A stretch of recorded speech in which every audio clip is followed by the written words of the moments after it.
16.000 personas, entre soldados, mujeres, niños y ancianos, decidieron acompañarlo en los 522 kilómetros de la Redota, que se inició el 12 de octubre de 1811 y finalizó en los primeros días de 1812.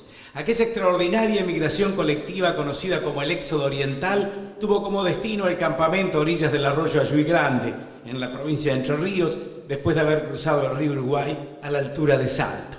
José Gervasio Artigas, protector de los pueblos libres, nacido en Montevideo el 19 de junio de 1764, juró ante su pueblo preferir la indigencia y la muerte a la dominación extranjera. Sintiéndose apuntalado por sus paisanos para llevar adelante sus sueños de soberanía particular y organización federal de los pueblos, declaró en el Congreso de Oriente, como decía Héctor, en Concepción del Uruguay el 29 de junio de 1815, la independencia de España y de todo poder extranjero. El Botija, que corría asombrado junto al arroyo Carrasco, y el Joven, formado por los franciscanos del convento de San Bernardino, se fusionaron en el valiente militar del cuerpo de Blandengues. El vencedor de las Piedras salvó la Revolución de Mayo a mediados del 11 y 3 años más tarde, desde la Villa de la Purificación, gestó el gran encuentro de las comunidades de la región guaranítica, la inclusión de las provincias hermanas, la reivindicación de los pueblos originarios y la distribución de la tierra entre los más necesitados. El heraldo del federalismo ya había preparado a los hombres que concurrieron a la asamblea del año 13, como recordaba Héctor, para defender la igualdad de las provincias a través de pactos recíprocos, y ya había adelantado su pensamiento sobre la libertad civil y religiosa, pero fundamentalmente ya trabajaba en el gran desafío de su existencia como líder político y social. La organización del gobierno con la forma republicana, donde el federalismo fuera el norte de todo el accionar gubernamental y no fuera Buenos Aires la ciudad que monopolizara la vida institucional de las Provincias Unidas. Tanto en la Constitución de la Liga de los Pueblos Libres como en el Congreso de Oriente, aquí en Concepción del Uruguay, Artigas sostiene la soberanía particular de los pueblos, como decíamos, declarada y ostentada como único objeto de la revolución, la unidad federal de todos los pueblos e independencia no solo de España, sino de todo poder extranjero, y esto lo subrayamos. Otro paso fundamental queda plasmado en el reglamento provisorio de la provincia oriental para el fomento de su campaña y seguridad de los hacendados, para ser textuales, donde aparece junto al estratega y visionario representante de los pueblos de la región el profundo conocedor de las actividades del campo, cuyos sacrificios y dificultades había compartido desde los primeros años, teniendo especialmente en la campaña oriental muchos compañeros de aquellas jornadas que, sin lugar a dudas, templaron su espíritu libertario para los grandes desafíos que habría de encarar en el futuro. Es indispensable recordar también las ideas que volcó en la denominada reforma agraria, considerada entre las primeras que alumbraron el escenario de la América Latina, donde se decidía la expropiación de las tierras y se las repartía entre quienes la trabajaban, con la prevención que los más infelices sean los más privilegiados. Precursor del federalismo en el Río de la Plata, Artigas fue adelantado con sus ideas socioeconómicas, especialmente cuando sancionó el reglamento provisorio de aranceles aduaneros para las provincias confederadas. La Liga de los Pueblos Libres formó en la práctica un mercado común regional, con la intención de proteger a los productores y fomentar la agricultura a través del reparto de tierras, animales y semillas.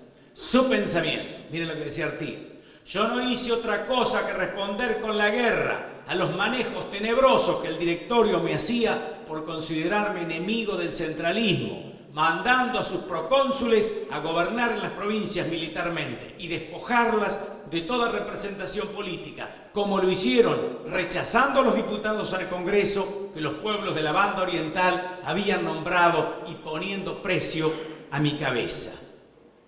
Hasta el fin de sus días, el accionar de Artigas apuntó a la creación de la Confederación y a la unidad americana, como lo soñaron San Martín y Bolívar y tantos otros, luchando por la soberanía popular, por la igualación del indio, el reparto justo de la tierra, la independencia de toda opresión extranjera y la protección, fíjense, qué avanzado este pensamiento de las artes e industria nacional frente a los productos extranjeros. Como se repite la historia, ¿no? Cuando uno lee la vida de Artigas y ve algunos documentos, algunas proclamas, realmente se da cuenta del vuelo que alcanzó este hombre, ¿no?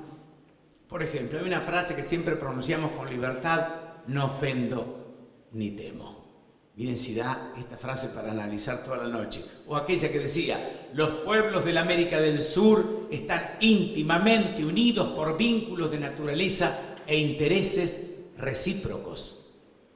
Nada podemos esperar si no es de nosotros mismos. Y miren este pensamiento: no venderé el rico patrimonio de los orientales al viril precio de la necesidad. Y con respecto a los pueblos originarios, ustedes saben que siempre sus tropas desde los tiempos primeros tuvieron una cantidad importante de los pueblos originarios. Y por allí se oyó una frase que decía que los indios en sus pueblos se gobiernen por sí.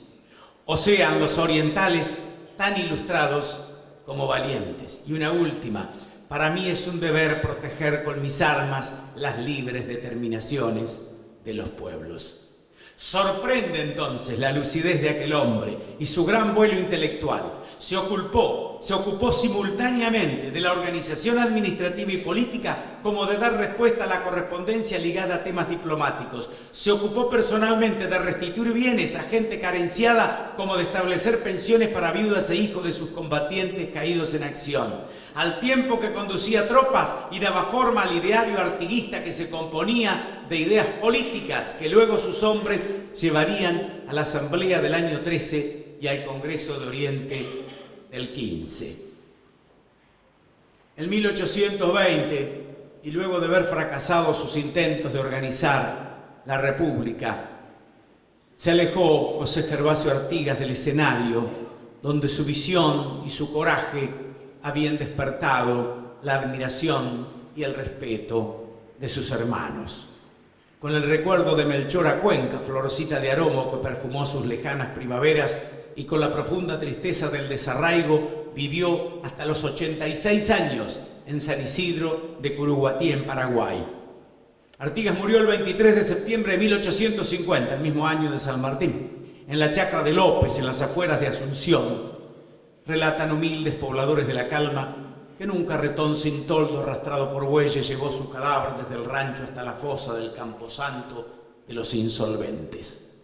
Nosotros, con don Delio Paniza, para mencionar un referente alto de la cultura concepcionera, uruguayense, entrerriana, argentina, enastamos el alma de entusiasmo y de bravura y le cantamos a José Artigas: Padre, que en la bandera resucitas cada aurora a manera de saludo. Padre, que te armonizas en el himno y te haces defensa en el escudo. Padre, que el corazón nos alimentas con sangre renovada cada día. Padre, que estás en nuestra pena y eres como el espejo de nuestra alegría. Fue el 15 de abril del 2010, no hace tanto, al caer la tarde. Los gobernadores de Entre Ríos y de Córdoba inauguraron la plaza y monumento en homenaje a Francisco Ramírez en San Carlos de la Esquina, a pocos metros del viejo Camino Real, el mismo que recorrieron en otros tiempos San Martín, Belgrano, Lavalle, La Madrid, Quiroga, como paso obligado al Alto Perú. Con la emoción propia de quien pretende eternizar el asombro irrepetible, miramos el paisaje del norte cordobés, con las particularidades estribaciones de las sierras de Ambagasta y Sumampa, casi en el límite con la provincia de Santiago del Estero. Triste escenario, donde el supremo entrerriano entregó la vida el 10 de julio de 1821, después de ofrecer su lanza de coraje y último gesto de amor a Delfina, su compañera. Allí, en la soledad de los pájaros libres, a 10 kilómetros de San Francisco del Chañar, recordamos ante maestros y niños de escuelas rurales los 35 años del caudillo federal, nacido aquí en Concepción del Uruguay el 13 de marzo de 1786 y que después de recibir la formación del fraile Mariano Agüero se convirtió alcalde de su pueblo con poca edad. También evocamos a Pancho Ramírez pronunciándose favorablemente a los ideales de Mayo, incorporándose con decisión y convicción democrática a los sueños de Artigas, que se hicieron realidad mediante la creación de la Liga de los Pueblos Libres y la declaración de la independencia en el Congreso de Oriente, como hemos expresado anteriormente. Y así revivimos los triunfos en Arroyo Ceballos en 1817 ante Montes de Oca y en Saucecito en 1818 ante Marcos Balcarce. Después la gran victoria ante el general Rondón, los campos de Cepeda y la firma del Tratado del Pilar el 23 de febrero de 1820 con los representantes de Buenos Aires y Santa Fe, que provocó la reacción del protector de los pueblos libres y el posterior enfrentamiento de los caudillos en varias batallas libradas en territorio entrerriano y correntino. Pancho Ramírez levantó la bandera de la democracia republicana, al decir del doctor Aníbal Vázquez. En la imprenta federal que llevaba adelante José Miguel Carrera, el 19 de octubre de 1819, el caudillo entrerriano decide arrojar a los déspotas del mando, restablecer la igualdad civil entre los pueblos y ciudadanos, y fuertes en la unión, acabar con el ambicioso portugués y con los restos de la impotencia española para cantar himnos a la libertad interior, a la paz general y a la independencia de Sudamérica. El triunfo obtenido por las fuerzas reunidas en los campos de Cepeda se lo considera como el bautismo de sangre del federalismo argentino y la primera afirmación colectiva de la mayoría popular en favor de la organización nacional, republicana, democrática y federal. Estrada asegura en su análisis de la realidad rioplatense que la toma de Buenos Aires consagró el triunfo de la democracia y la muerte de las aspiraciones monárquicas. En esa oportunidad, Francisco Ramírez emite un bando al pueblo de Buenos Aires, donde deja en claro cuáles son sus aspiraciones después del triunfo en los campos de batalla. Y dice, esto es textual: apenas nos anunciéis que os gobernáis libre, nos retiraremos a nuestras provincias, a celebrar los triunfos de la nación y tocar los resortes de nuestro poder para que no se dilate el día grande en que, reunidos los pueblos bajo la dirección de un gobierno paternal establecido por la voluntad general, podamos asegurar que hemos concluido la difícil obra de nuestra regeneración política. Miren el pensamiento y el vuelo de nuestro Supremo Entrerriano. 2 días después del Tratado del Pilar, uno de los pactos persistentes de nuestra Constitución Nacional, Ramírez ingresa con sus hombres a la ciudad de Buenos Aires. Y miren lo que dice la Gaceta de Buenos Aires al día después. Señala: ayer entraron a la ciudad los generales del Ejército Federal. Estos héroes, modelos de hombres libres, escaparon a la etiqueta y en el silencio y la modestia de la virtud y han conocido a los verdaderos amantes de la libertad. Cuando el 29 de septiembre de 1820 se da a conocer desde Corrientes el reglamento provisional de la República de Entre Ríos, Ramírez anuncia, miren también lo avanzado de sus ideas, una amnistía amplia. En aquella época que se lo fusilaba primero antes de preguntarle qué andaban haciendo, ¿no? Anuncia una amnistía amplia y manda a levantar el primer censo regional que se conozca en las Provincias Unidas, porque había algún antecedente de censos locales, pero el censo de Ramírez es el primer censo regional. También en el reglamento fomenta el procreo de animales, el trabajo de la roturación de la tierra, la siembra de los campos y la plantación de árboles. Por otra parte, manda a organizar el ejército y las comandancias de su jurisdicción, estableciendo al mismo tiempo la organización judicial y los sistemas de postas y correos. Revolucionario fue su concepto sobre la educación, estableciendo, 1820, la obligatoriedad de la enseñanza hasta saber leer, escribir y contar, al tiempo que ordenaba contemplar los recursos para levantar escuelas que permitieran cumplir con el propósito antes señalado. Finalmente, entre otros conceptos que denotan la auténtica preocupación por la responsabilidad pública, el Supremo Entrerriano decidió tomar medidas para garantizar la mayor honestidad en la administración pública. De más está decir que cuando se realiza la elección del Supremo Entrerriano, entre el 23 de noviembre y el 25 de diciembre de 1820, Ramírez fue el primer gobernante de Entre Ríos elegido por la voluntad popular. Ustedes saben, en este sentido, que Pancho Ramírez, y como expresaba Héctor, y Artigas anduvieron juntos hasta después del Tratado del Pilar. La correspondencia es tremenda entre los dos, hasta que llegan al primer enfrentamiento, que se produce en Las Guachas el 13 de junio de 1820, 11 días después en Las Tunas, después en Sauceluna, bueno, todos los enfrentamientos, 5 enfrentamientos, hasta Ábalos, en tierra correntina, donde ya es la última participación bélica y política de Artigas en nuestro territorio para, como queda expresado, refugiarse hasta su muerte en el Paraguay. Yo fui muchas veces a los lugares donde se libraron estas batallas, por curiosidad y como hacen todos aquellos interesados en la historia, para conocer algo del lugar, cómo se vive hoy, cómo era antes, Sauce de Luna, o Yuquerí, o Ábalos, o cómo eran las tunas. Las tunas dicen que incluso en el pueblo de Paraná puede ver el enfrentamiento el 24 de junio de 1820, ya ahí Ramírez cuenta con el apoyo de las tropas de Mansilla que estaban descansadas. Piensen que fue 11 días después de la batalla de Las Huachas, curaron los heridos, descansaron. ¿Qué descansaron? A los 11 días se enfrentan en Las Tunas, en Paraná, desde Rosario del Tala. La Huacha está pegadito a la actual localidad de Gobernador Echagüe, pleno departamento Tala, y a los 11 días se enfrentan en Las Tunas como que recién empezara la guerra. Es increíble. Y después sigue la persecución de Ramírez, hay escaramuzas. Es increíble pensar la cantidad de enfrentamientos que tuvieron estos hombres en tan poco tiempo y cómo dicen los historiadores y testigos que se buscaron para enfrentarse personalmente. Bueno, yo cuando hice un trabajo, se hicieron un trabajo de investigación, algunos videos, algunos documentales, fui al lugar de la batalla ahí en Las Huachas, ¿no? Y escuché comentarios de los más diversos, la gente que escuchaban, que vieron una sombra, que escuchaban un galope de caballo. Y yo vencí muchas veces la incredulidad de decir cómo puede ser. Y alguna vez un vecino dice, usted sabe que a mí me parece que alguna vez vuelven los hombres y que en vez de enfrentarse se abrazan. Y bueno, y allí me inspiró para escribir un largo romance donde cuento lo que ocurrió el 13 de junio del 20, pero que después se abrazaban en el alba. Y eso se hizo canción que compusimos con Rubén Jiménez, así que en 2 minutos y medio les pido que la escuchen.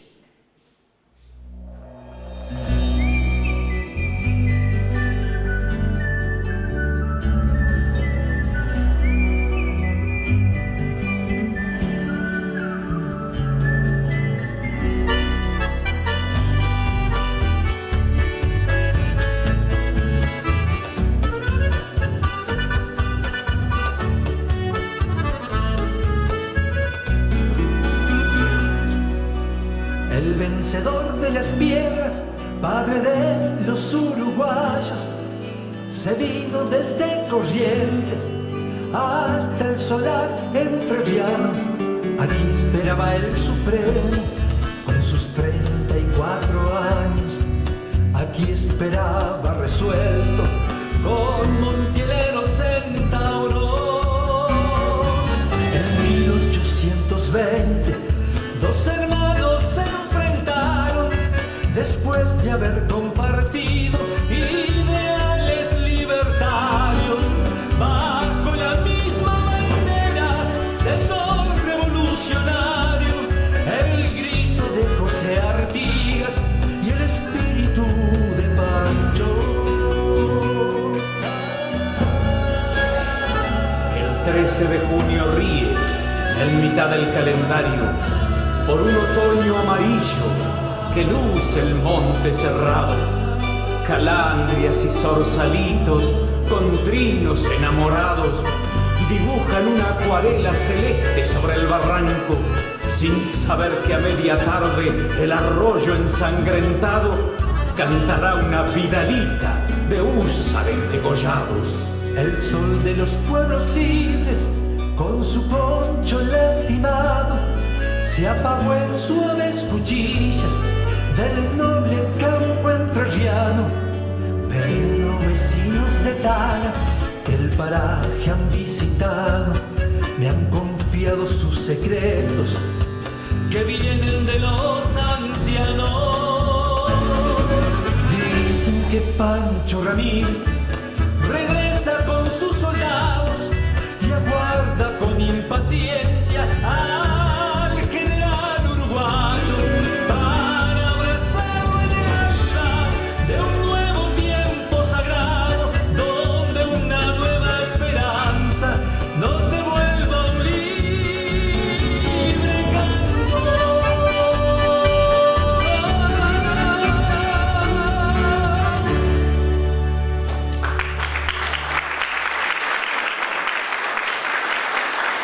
Bueno, finalmente, antes de dar paso a Carmen, que ya está preparada, dos expresiones.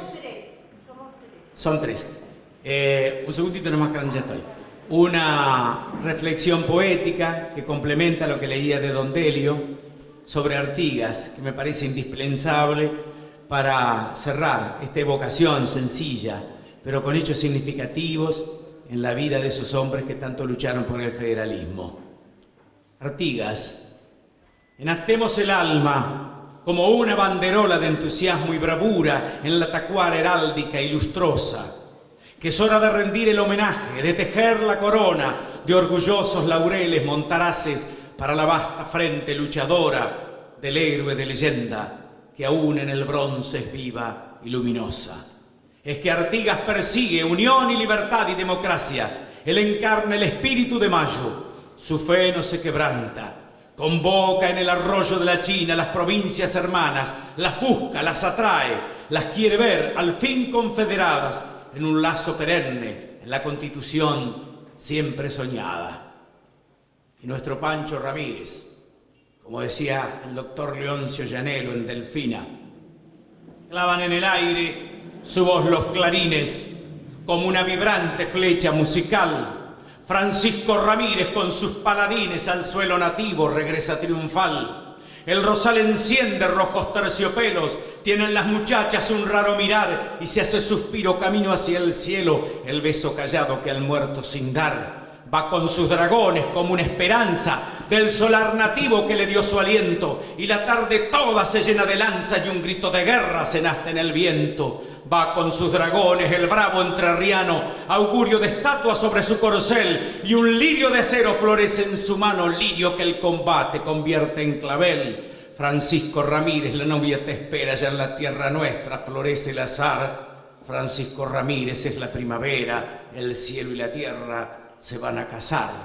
Y finalmente, como dice en la epopeya del Supremo el gran Marcelino Román desde Victoria, era don Pancho Ramírez, gran general del gauchaje, y la tierra en que peleaba la capital del coraje. Desde la aurora de mayo se alzó su altiva figura, patria libre fue su idea y su sostén la bravura. En el peligro y la hazaña cruzó por lo más espeso, en un juego en que ponía pulso y alma, sangre y hueso. Pasó su vida peleando con orgullo federal. En su Honduras se enflameaba la bandera federal. Señoras y señores, por Artigas, por Pancho Ramírez, por los sueños federales que después más tarde concretó Urquiza, y por aquellos que todavía tenemos que concretar los habitantes de esta generación, celebro este convenio, celebro el encuentro de esta noche para mirarnos a los ojos y volver a creer en la patria, porque con los ojos de la patria he vuelto a mirar la vida y recuperé colores de aquella gloria infinita que proclamaron los vientos desde la cumbre aterida hasta los llanos curtidos de mi tierra bendecida, y descubrí nuevas voces que en el himno florecían, renovando los fervores de nuestra grande Argentina, unida por un celeste y blanco de algarabía. Viva Entre Ríos y viva la patria.